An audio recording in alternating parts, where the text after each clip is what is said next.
Hey, third grade. So I'm going to go ahead and read chapter 3 for you today of Stuart Little. So I hope you've enjoyed chapters 1 and 2 so far.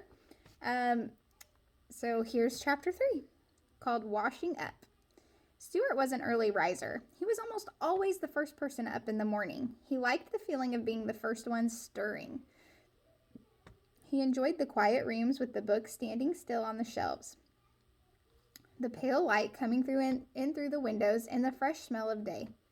In wintertime, it would be quite dark when he climbed from his bed made out of the cigarette box, and he sometimes shivered with cold as he stood in his nightgown doing his exercises. Stuart touched his toes 10 times every morning to keep himself in good condition. He had seen his brother George do it, and George had explained that it kept the stomach muscles firm and was a fine abdominal thing to do. After exercising, Stuart would slip on his handsome wool wrapper, tie the cord tightly around his waist, and start for the bathroom, creeping silently through the long dark hall past his mother's and father's room, past the hall closet where the carpet sweeper was kept, past George's room, and along by the head of the stairs till he got to the bathroom. Of course, the bathroom would be dark too, but Stuart's father had thoughtfully tied a long string to pull the chain of the light. The string reached clear to the floor. By grasping it as high up as he could, and throwing his whole weight on it, Stuart was able to turn on the light, swinging on the string this way with his long bathrobe trailing around his ankles. He looked like a little old friar pulling the bell rope in an abbey. To get to the wash bin, Stuart had to climb a tiny rope ladder which his father had fixed for him.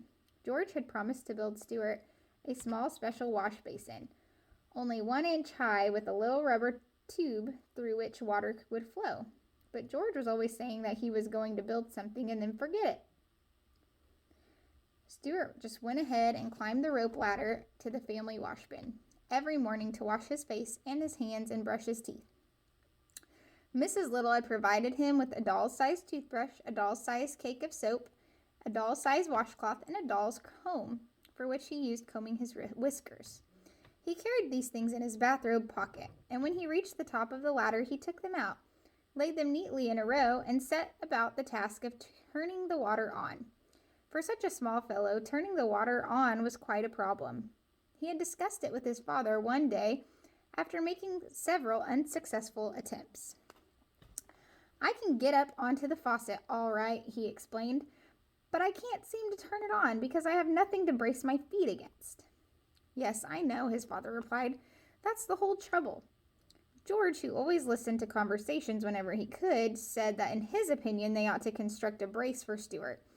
And with that, he got out some boards, a saw, a hammer, a screwdriver, and a brad awl and some nails, and started to make a terrific fuss in the bathroom, building what he said was going to be a brace for Stuart.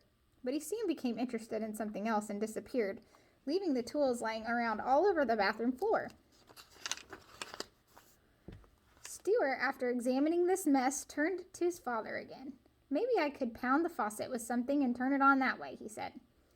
So Stuart's father provided him with a very small light hammer made of wood, and Stuart found that by swinging it 3 times around his head and letting it come down with a crash against the handle of the faucet, he could start a thin stream of water flowing, enough to brush his teeth in anyway, and moisten his washcloth. So every morning after climbing to the basin, he would seize his hammer and pound the faucet, and the other members of the household, dozing in their beds, would hear the bright, sharp plink, plink, plink of Stuart's hammer, like a faraway blacksmith telling them that the day had come and that Stuart was trying to brush his teeth.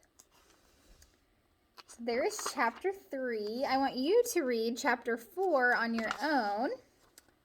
It's just a few pages to page 20. So I want you to read that part on your own.